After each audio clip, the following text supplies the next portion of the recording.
I stood on the courthouse steps in my mother's pearl earrings, watching the clock above the entrance tick past 11, then 11:15, then 11:30, and I finally understood that the man I had planned to marry was never going to show up, not because something had happened to him, but because nothing ever did, and that emptiness was the answer I had been too afraid to hear the first 2 times. If you believe in kindness, in forgiveness, in second chances, and in the quiet courage it takes to choose yourself, I'd love for you to like this video, drop a comment, share it with someone who needs a little hope today, and subscribe to our channel, because stories like this one belong to all of us, and our community grows stronger every time we tell the truth about love, loss, and the strength it takes to walk away. My name is Claire Whitfield, and until that Tuesday morning in early June, I believed that love meant patience, that patience meant waiting, and that waiting, no matter how long, would eventually be rewarded. I was 31 years old, an elementary school art teacher in a small town called Maple Ridge, the kind of place where everyone knew everyone else's business before they knew it themselves, and I had been dating Grant Sorensen for 4 years. Grant was charming in the way that certain men are charming, effortlessly, carelessly, the kind of charm that made you forgive things you shouldn't have forgiven, that made you laugh when you should have been asking harder questions. He worked in sales for a regional trucking company. He had a laugh that filled up a room, and when we first met at a mutual friend's barbecue, he had looked at me across a crowded backyard and said something so simple and so disarming, something about how my laugh sounded like it belonged in a movie, that I had gone home that night and told my sister Vivian that I thought I'd met the man I was going to marry. For the first 2 years, Grant was everything I thought I wanted. He remembered small things, the way I liked my coffee, the anniversary of my father's passing, the fact that I hated surprises but loved small gestures done consistently. He was the kind of boyfriend who showed up to my classroom art shows with flowers, who sat through my sister's overly long Thanksgiving toasts without complaint, who told my mother, Eleanor, that she made the best pot roast he'd ever tasted, even though I privately suspected he was lying, because my mother's pot roast was, and remains, mediocre at best. But somewhere around year 3, something in Grant began to shift, or maybe it didn't shift at all, maybe it had always been there, and I simply hadn't been paying close enough attention. He started missing things. Small things at first. A dinner reservation he forgot. A phone call he said he'd make and didn't. A promise to help my father, Walter, fix the fence on the back property line, a promise that turned into 3 cancelled Saturdays before my father, without a word of complaint, simply did it himself, his 64-year-old hands blistering in the process while I stood at the kitchen window and felt something in my chest tighten with a shame I couldn't quite name. The proposal, when it finally came, felt like a culmination of years of hoping, and I remember crying real, genuine tears when Grant got down on one knee in the community garden where we'd had our first real date, surrounded by tomato vines and the smell of turned earth, and asked me to marry him. I said yes before he even finished the question. My mother wept. My father, a quiet man who rarely showed much emotion, hugged Grant so hard I heard the air leave his lungs.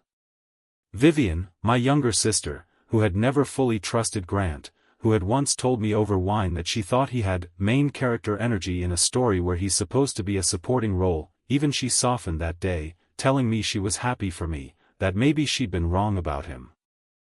We decided on 2 weddings, which I recognize now sounds excessive, but it made sense to us at the time. There was going to be a small courthouse ceremony first, just the 2 of us and our immediate families, a legal formality that Grant suggested himself because his grandmother, Miriam, was in declining health and he wanted her to see us married while she still could recognize our faces, still remember our names. And then, 6 months later, there would be the real wedding, the big one, the one at the vineyard outside of town that I had dreamed about since I was a little girl doodling wedding dresses in the margins of my school notebooks, the one with 200 guests and string lights and my father walking me down a grass aisle in the golden hour of a summer evening. The first missed courthouse date came 3 weeks before Miriam passed away, which still strikes me as one of the cruelest ironies of this whole story. Grant called me 40 minutes before we were supposed to meet at the courthouse, his voice thick with something that sounded like genuine panic, telling me there had been an emergency at work, a shipment that had gone catastrophically wrong, a client threatening to pull a contract worth more money than I could fully comprehend, and that he needed to handle it personally or he could lose his job. I remember standing in my kitchen in the dress I had chosen for the occasion, not a wedding dress, just a simple ivory sundress, because it was, after all, supposed to be a formality, and feeling the disappointment settle into my stomach like a stone. But I told myself it was understandable. Jobs mattered. Money mattered. We rescheduled for the following month, and Miriam, thankfully, was still alive to hear the news that we would be married soon, even if she never got to see it happen, because she passed peacefully in her sleep 12 days before our second attempt. The second missed courthouse date came during a heat wave in late April, and this time, the excuse was different but somehow more infuriating in its familiarity: Grant had overslept. He'd been out late the night before with co-workers, celebrating a colleague's promotion, and he'd had, in his words, one too many, and by the time he woke up, groggy and apologetic on the other end of the phone, I was already sitting on a bench outside the courthouse in a different ivory dress, this one bought specifically to replace the first, because some superstitious part of me had thought maybe the dress itself was cursed. I sat on that bench for 45 minutes before I called him, and he answered on the fourth ring, his voice sleep-thick, saying my name like a question, like he'd forgotten what day it was, what we had planned. I didn't cry that day. I remember that clearly. I felt something colder than sadness, something that sat in my chest like a held breath. My mother, when I told her, said something that I turned over in my mind for weeks afterward: "Claire, a man doesn't forget his own wedding. He decides not to remember it." I told her she was being harsh, that Grant loved me, that people made mistakes, that everyone deserved grace. She didn't argue with me. She just held my hand across her kitchen table and let me believe what I needed to believe. Vivian was less diplomatic. She sat me down in my own living room 2 days after the second missed date and told me, with the bluntness only a younger sister can get away with, that she thought I was slowly disappearing into a relationship that required all of my patience and none of Grant's effort. I remember getting defensive, telling her she didn't understand the pressure Grant was under at work, the way his father had never believed in him, the way he'd grown up feeling like the family disappointment next to his older brother, who had gone to law school while Grant had struggled through 2 years of community college before dropping out to sell trucking contracts. I had spent so long building a mental case for Grant's behavior, cataloging every wound from his childhood that might explain his unreliability, that I had become, without fully realizing it, his defense attorney in a courtroom where I should have been the one asking questions. The third courthouse date was scheduled for a Tuesday in early June, chosen deliberately for its ordinariness, because Grant had said, with a seriousness that I now recognize as performative, that we needed a day with no excuses, no work emergencies, no late nights, just an ordinary Tuesday when nothing could possibly go wrong. I believed him. I want to be honest about that, because this story means nothing if I pretend I was some clear-eyed skeptic simply going through the motions. I believed him with the particular fierceness of someone who has decided that believing is easier than confronting the alternative. I bought a third dress, pale blue this time, a small departure I told myself was meaningful, a signal that this time would be different. I had my hair done. I asked my father to meet us there, told him he didn't need to bring anything except himself and the box of tissues he always carried in his jacket pocket because he cried at every family milestone, every graduation, every recital, every small marker of his daughters growing into women he was proud of. My father arrived at the courthouse 15 minutes early, as he always did for everything in his life, a man built on punctuality and quiet reliability, the kind of man who had never once, in 31 years, missed a single one of my school events, not even the one so insignificant that I myself had forgotten them by the time I got home that evening. He sat beside me on the same bench I had sat on during the second missed attempt, and I remember him reaching over and taking my hand, not saying anything, just holding it the way he used to when I was small and afraid of thunderstorms. 11 o'clock came and went. 11:15. My father didn't say a word, but I could feel the tension building in his hand, the way his fingers tightened almost imperceptibly around mine every 5 minutes that passed without a text, without a call, without any sign of Grant. At 11:30, I finally called him. It rang 4 times before going to voicemail, his cheerful recorded voice telling me to leave a message, and something in me, some final reserve of patience that had been slowly eroding over 4 years, simply gave out. I didn't leave a message. I hung up and sat very still, watching a young couple walk into the courthouse holding hands, both of them dressed simply, both of them smiling at each other with an ease that felt like a physical blow to my chest. My father must have seen something shift in my face, because he asked me, very gently, if I wanted to go home. I told him no. I told him I wanted to wait until noon, because some part of me still needed to give Grant the full benefit of every doubt I had ever extended him, needed to prove to myself, more than to anyone else, that I had done everything right, that if this ended, it would not be because I had given up too early. At 11:53, Grant finally called back.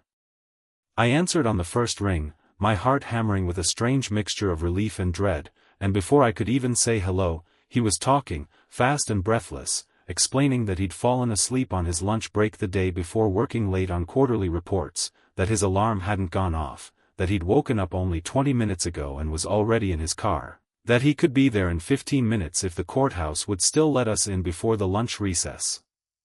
I sat there listening to him, and something strange happened in my mind. I found myself, almost against my will, cataloging his excuse for accuracy, checking it against the previous 2 excuses the way a detective might check an alibi against a timeline, and I realized with a sensation like cold water down my spine that I no longer believed him. Not because I had proof he was lying, but because I had finally run out of the willingness to pretend that believing him mattered more than believing myself. I told him not to come.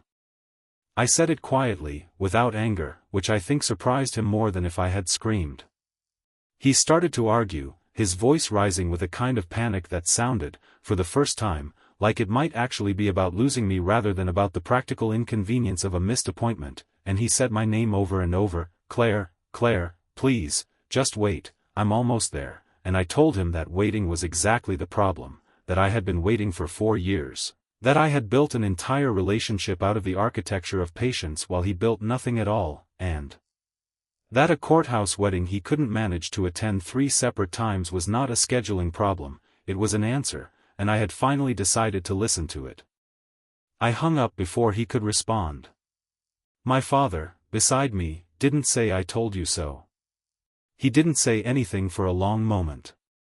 He simply put his arm around my shoulders and let me sit there in the June sunshine, watching strangers walk in and out of a building I would never enter with Grant Sorensen, and I felt something inside me that I hadn't expected to feel, not devastation, not even primarily sadness, but a strange, clean sense of clarity, like a window that had been fogged for years had suddenly been wiped clear.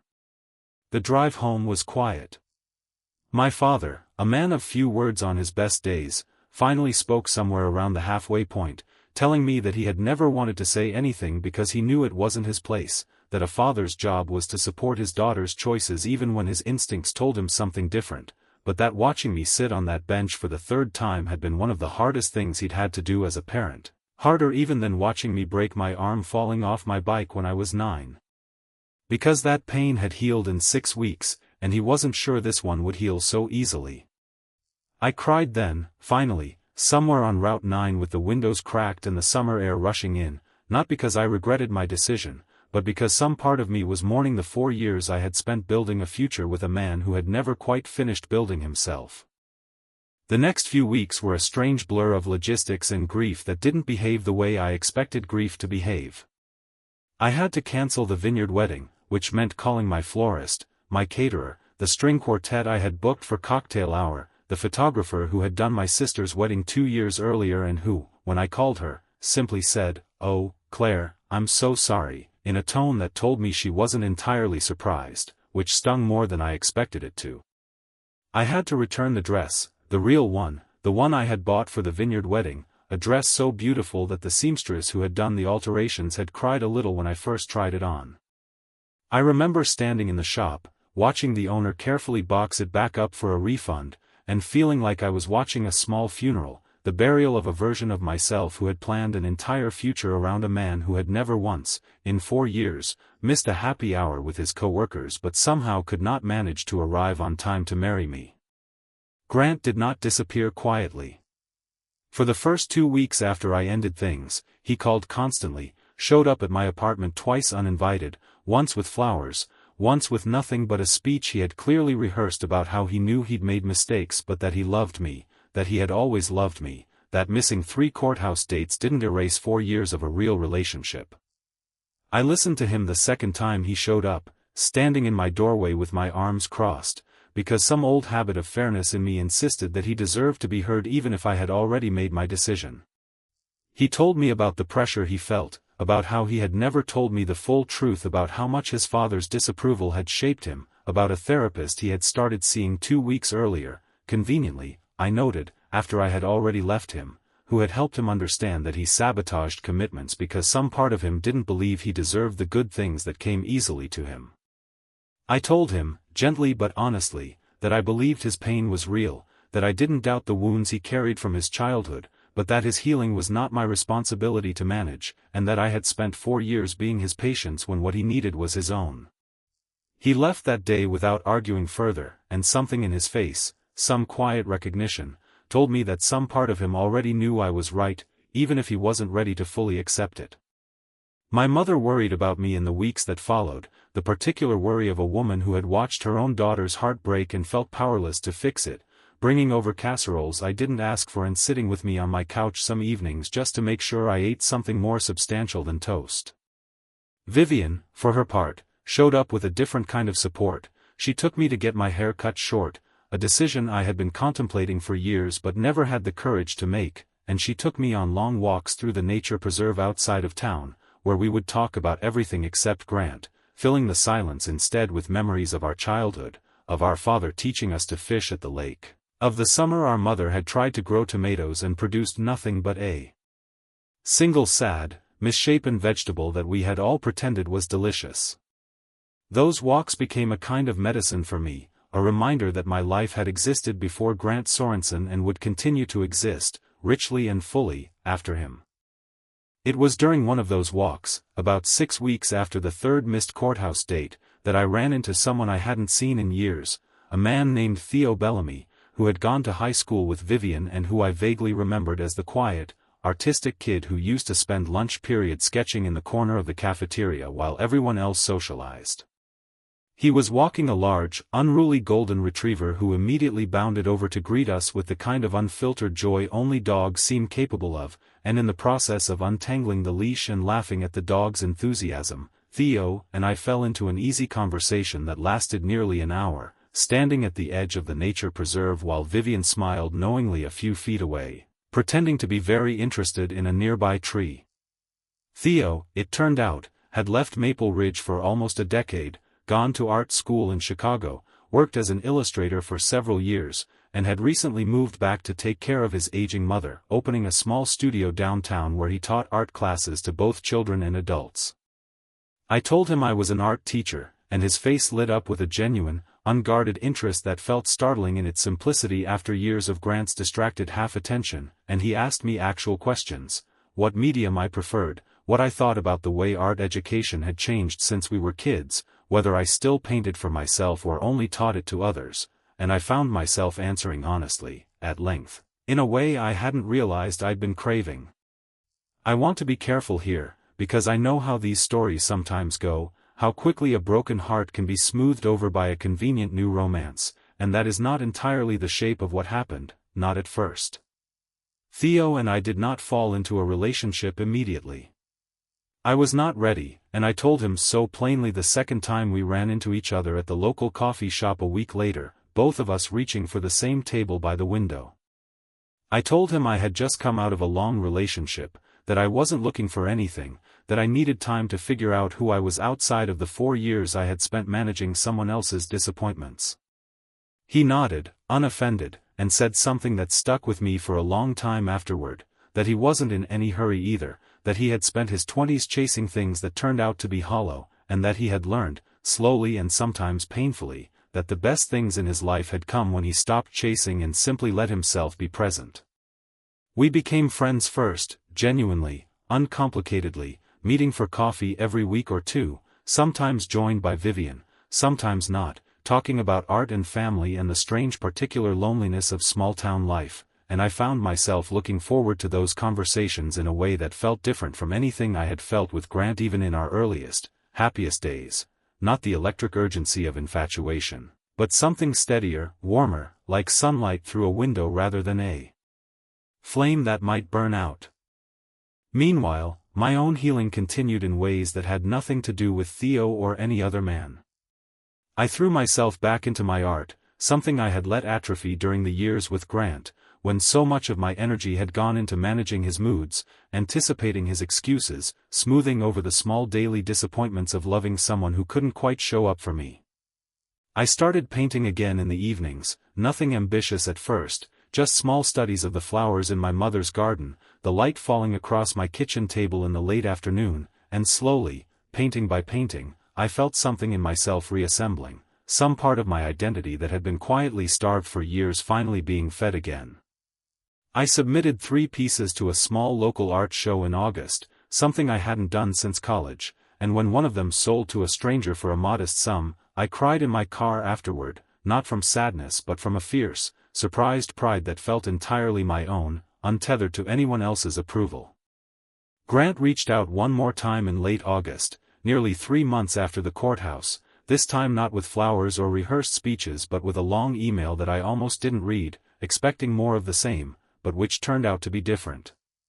He told me he had continued therapy, that he had started to understand, really understand, the pattern he had repeated not just with me but with jobs, with friendships, with his own family, a pattern of approaching commitment right up to the threshold and then finding some reason, conscious or not, to step back at the last possible moment. He told me he wasn't writing to ask me to come back, that he understood I had made my decision and that he respected it more than he had been able to say in person, but that he wanted me to know that leaving him had been, in a strange and painful way, the thing that finally forced him to look honestly at himself. He apologized, fully and without qualification, for the first time in 4 years, not explaining his behavior as something that had happened to him but owning it as something he had done, a distinction that mattered more than I expected it to when I finally understood it. I didn't respond right away. I sat with that email for 3 days, feeling a complicated tangle of emotions, some old tenderness, some lingering grief, and underneath it all, a quiet gladness that whatever this ending had cost both of us, it seemed to be leading Grant toward a version of himself that might, eventually, be capable of showing up fully for someone, even if that someone was no longer going to be me. I did eventually write back, a short message telling him I was glad he was doing the work, that I forgave him, and that I meant it, not the easy forgiveness of pretending nothing had happened, but the harder, more honest forgiveness of accepting that people can hurt you badly while still being human, still being worthy of their own healing, even if that healing has nothing more to do with you. I told him I hoped he found what he was looking for. I did not tell him about Theo, because that felt unnecessary and unkind, a detail that belonged to my life now, not to the ongoing narrative of our shared past. I never heard from him again after that, and I choose to believe, because it costs me nothing and gives me something, that wherever he is now, he is doing better, that the pain of losing me taught him something he couldn't have learned any other way. By the time autumn arrived in Maple Ridge, painting the maple trees along Main Street in the shades of red and gold that gave our town its name, something had shifted between Theo and me, gradually and without any single dramatic moment I could point to as the beginning. We had simply become closer, our coffee meetings extending into longer walks, then into dinners, then into a comfortable rhythm of seeing each other several times a week that neither of us had explicitly named but both of us understood. It was Theo who finally said something out loud, on a crisp October afternoon while we were walking his dog through the same nature preserve where we had first reconnected, telling me plainly and without pressure that he had feelings for me that went beyond friendship, that he understood if I wasn't ready, but that he didn't want to keep pretending otherwise when what he felt had become too large to keep tucked away. I remember standing very still, watching his dog chase a squirrel up a tree, and feeling something in my chest that I hadn't expected to feel again so soon after Grant, not the frantic butterflies of new infatuation, but something calmer and more certain, a sense of recognition, as though some part of me had already known this was coming and had simply been waiting for the rest of me to catch up. I told him I felt the same way, and the relief on his face was so immediate and so genuine that I laughed, a real laugh, the kind I hadn't laughed in longer than I wanted to admit. We didn't rush into anything. That was, I think, the most important difference between this and everything that had come before. Theo and I built our relationship slowly, deliberately, with an honesty that felt almost foreign after 4 years of careful management and quiet disappointment. He showed up when he said he would. Every single time.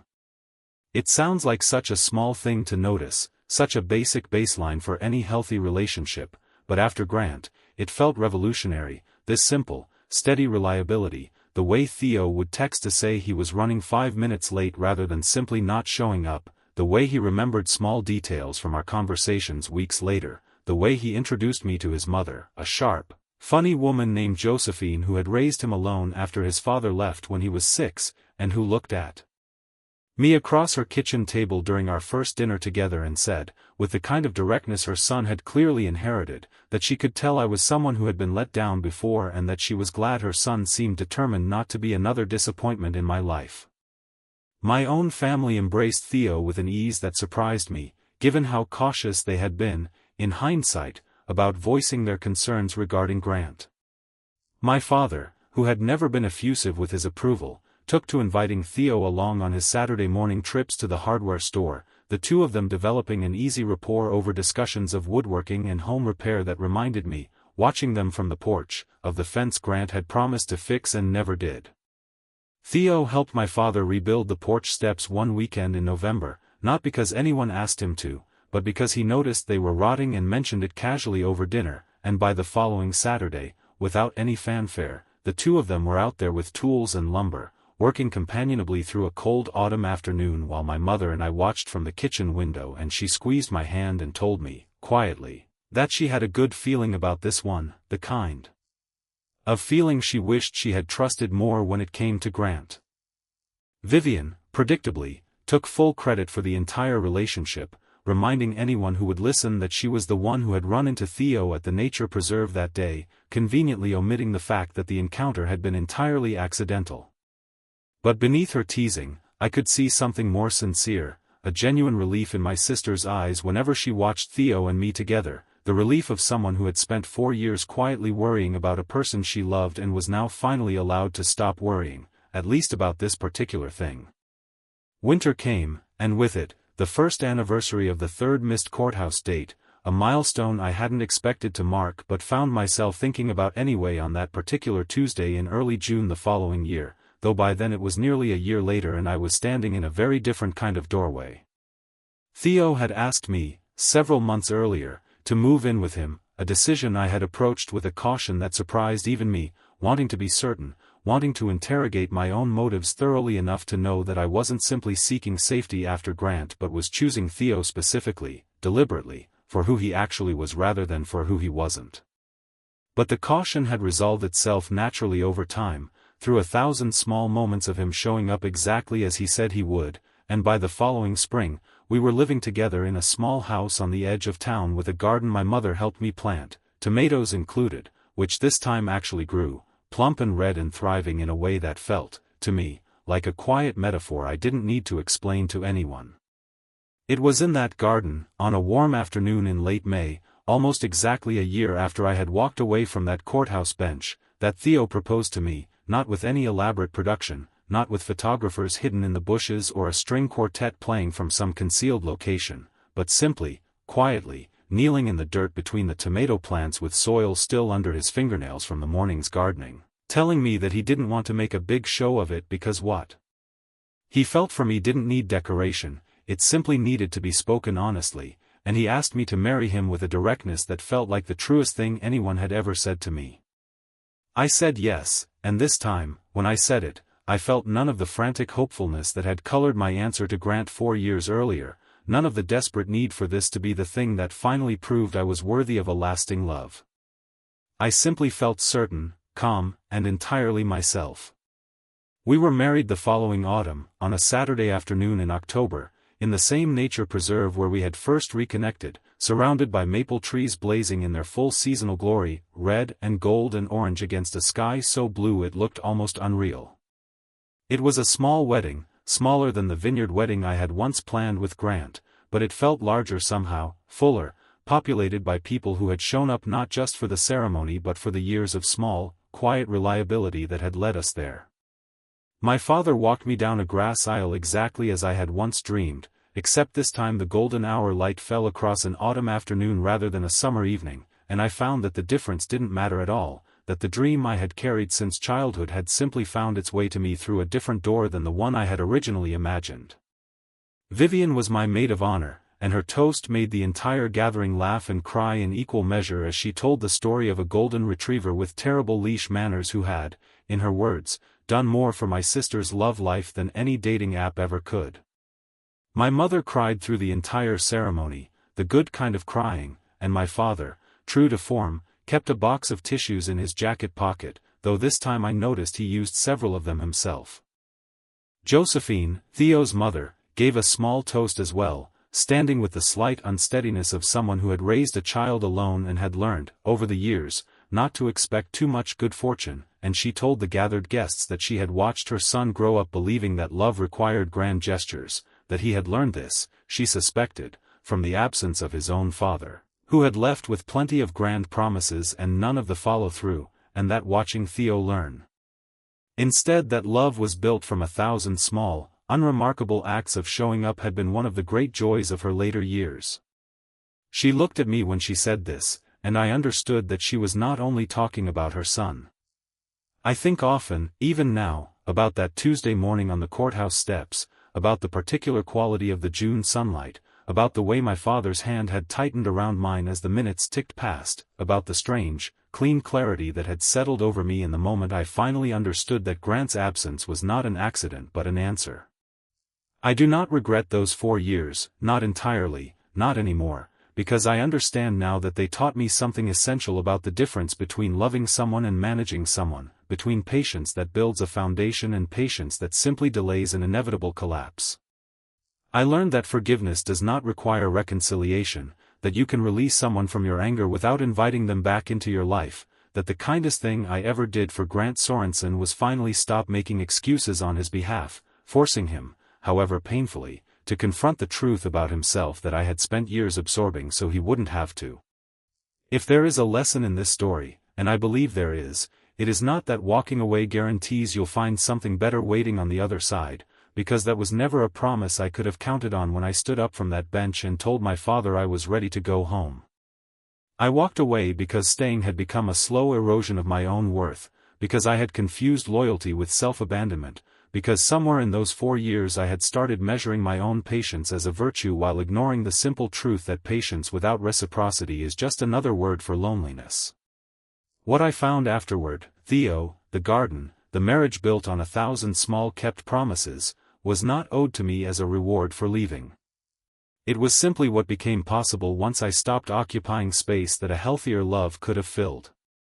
Before I close this story, I want to ask you, if you've made it this far, to leave a comment below about a time in your own life when you had to choose yourself, even when it was frightening, even when you weren't certain what waited on the other side of that choice, because I believe our stories become more powerful when we share them with each other, when we remind our community that walking away is sometimes the bravest form of hope there is.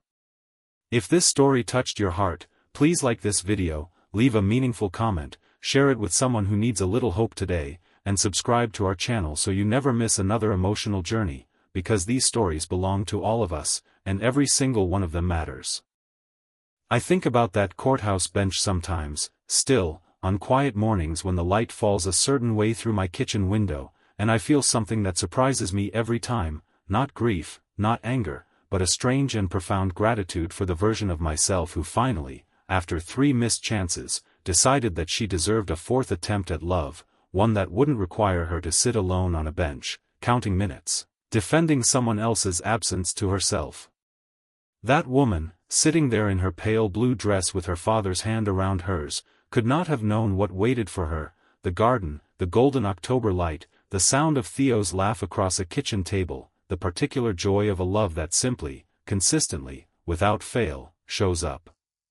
But she trusted, in that moment, that she was worth more than a broken promise repeated 3 times, and that trust, small and frightened as it was, turned out to be the beginning of everything good that came after.